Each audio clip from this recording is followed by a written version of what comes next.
Bank अपने mobile पे use कर रहे होते हैं, इसके हैक होने का या यहाँ से पैसा जाने का भी कोई ख़तरा होता है?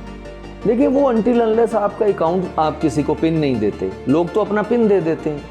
वो कहता है जी मैं बात कर रहा हूँ फलां बैंक से आपके, आप अपना अकाउंट अपग्रेड करा लें वरना आपका ATM बंद हो जाएगा। मैं बता रहा हूँ ना, मुझे भी आया कि वो अच्छा उसने दो नाम इकट्ठे लिए कि HBL से बोल रहा हूँ और FIA से बोल रहा हूँ। मैंने तो खैर उसको गालियाँ दे के फ़ोन बंद कर दिया, लेकिन वो लोग कहते हैं जी आपका ATM ख़त्म हो गया, अब हम उसको दोबारा से एक्टिव करवाना चाहते हैं। जिसको गाली नहीं आती वो तो लुट गया। आसिफ साहब, अब ATM कार्ड हर बंदे के पास है, ज़्यादातर काम इसी से होता है, आप शॉपिंग भी इसी से करते हैं, पैसे भेजने हों तो मोबाइल बैंक के। व्हाट्सएप बैंकिंग भी आजकल जो है वो शुरू है, इसको कैसे सिक्योर बनाया जा सकता है? डॉक्टर साहब, इसमें ये तो एक पहले होता था कि ये स्किम हो जाता था, यानी डुप्लीकेट कार्ड बन जाता था। आप ATM पे जाते हैं, आप कार्ड डालते हैं। अब जब से चिप आई है तो अब स्किमिंग ख़त्म हो गई। लेकिन एक चीज़ ज़रूर होती है कि आपका जो डाटा होता है ना ATM का, उसको कहते हैं ट्रैक 1 ट्रैक 2, वो अगर चोरी हो जाता है तो वो ऑनलाइन शॉपिंग के लिए यूज़ हो सकता है। वो आपने जब भी शॉपिंग के लिए जाना है, जब भी आपने फ्यूल डलवाना है, कार्ड देना है अपना, उसको सामने स्वाइप करवाएं अपने। वरना होता क्या है, एक स्किमिंग डिवाइस होती है, छोटी सी होती है, ये इतनी 3 उंगलियों को मिला लें आप, तो वो पॉकेट में डाली होती है लोगों ने।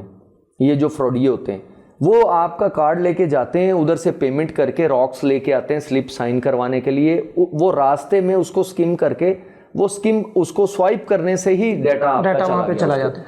अब वो डाटा बिकता है, वो फिर ऑनलाइन शॉपिंग के लिए यूज़ होता है। कहीं से भी आपका, वो अक्सर लोग ये शिकायत करते हैं कि कार्ड हमारे पास है लेकिन कहीं से इस्तेमाल हो गया। हाँ, उसकी शॉपिंग हो गई है, वो शॉपिंग हो गई। तो मैं जब भी कहीं जाता हूँ, मैं या तो अगर आप गाड़ी में बैठे हुए तो उसको कहते हैं इधर ले आओ वो डिवाइस, वो आप अपने सामने, कार्ड नहीं किसी के हाथ में पकड़ाना, तो उसका ये होता है। एक तो यानी ये तरीका है कि आप वो कार्ड किसी को दें ना। दूसरा, ये जो व्हाट्सएप बैंकिंग होती है, व्हाट्सएप आ जाता है मुख्तलिफ बैंक्स का, उस पर बहुत फ्रॉड है आजकल। डॉक्टर साहब, बात ये है कि ये जितनी भी आपकी इंटरनेट बैंकिंग है ना, इसने बेहतर से बेहतर होना है और आपको ये इन्होंने ईजी करना है, लेकिन उसमें वल्नरेबिलिटीज़ आती हैं हर हवाले से। आपकी डिवाइस, आपका व्हाट्सएप, आपकी सिम पे भी पिन नहीं लगाते लोग। सिम के ऊपर भी पिन लगाना है आपने। ये मेरा मोबाइल पड़ा है, कुछ सिम निकाल के ले जाए, अपने मोबाइल में डाल के यूज़ कर ले तो डल सकते। अच्छा, नहीं, सिम पे पिन की आपने बात की है, मोबाइल पे ही पिन होता है जो कोड लगाया होता है या थंब इम्प्रेशन बंदा लगाता है। डॉक्टर साहब, सिम पे भी पिन लगता है। अच्छा, ये सिम किसी और मोबाइल में डलेगी, सिम नहीं चलेगी जब तक उसका वो कोड नहीं लगाया, कोड नहीं डालना। ये कोड नहीं लगाते लोग, उनकी सिम जो है वो मिस यूज हो जाती है। ये सिम पे भी कोड लगाएं, आपकी इंटरनेट बैंकिंग सेफ और सिक्योर रहेगी।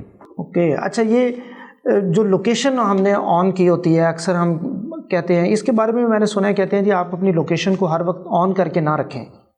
डॉक्टर साहब, ये ख़ास लोगों के लिए कि जिनकी वो सोच सकते हैं कि लोकेशन जो है उनकी ढूंढी जा सकती है, या जिनको प्रॉब्लम है, जिनकी दुश्मनियां चलती हैं, या जिनका कोई हाई प्रोफाइल लोग हैं, ये उनके लिए ख़ास तौर पे एक आम, मेरा ख्याल है कि एक आम आदमी को इससे घबराने की ज़रूरत नहीं है। उसमें आम बंदे के साथ इतना ज़्यादा इशू नहीं है। एक चीज़ और, आईफोन यूज़र्स के लिए, अगर वो, ये मैं उन लोगों की बात कर रहा हूँ कि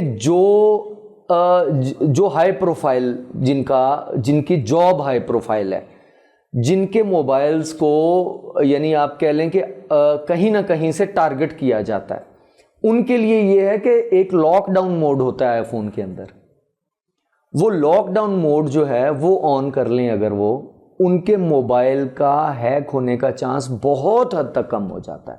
मेरे मोबाइल में लॉकडाउन मोड ऑन है, ये इसकी सेटिंग और प्राइवेसी में जाके नीचे है लॉकडाउन मोड, उसको ऑन कर लें तो मोबाइल आपका, वो यूं समझें कि जैसे कोरोना में लॉकडाउन था, बैरियर्स आ जाते हैं, आपकी एक्स्ट्रा नोड्स बंद हो जाती हैं, आपके इसके बहुत सारी जो वल्नरेबिलिटीज़ हैं आपके मोबाइल के अंदर वो कम हो जाती हैं।